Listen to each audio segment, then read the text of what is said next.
معاونین کی خدمت میں گزارش کروں گا، تعاون کریں اللہ کی رضا کے لیے اور محبت کے ساتھ، چاہت کے ساتھ، دلی خوشی کے ساتھ، تنگ دلی کے ساتھ نہیں۔ کیسی خوشی؟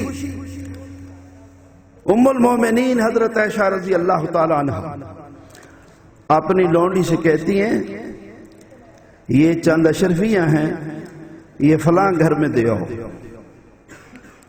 لونڈی جب جانے لگی تو ان کو آواز دی واپس آؤ۔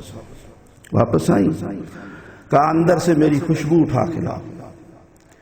خوشبو دان لایا گیا، ماں عائشہ نے اس خوشبو سے اپنے ہاتھوں پہ خوشبو لگائی، تھیلی سے وہ درہم و دینار اپنے ہاتھوں پہ ڈالے، ان درہم و دیناروں کو خوشبو کے ساتھ ملا، پھر اس کو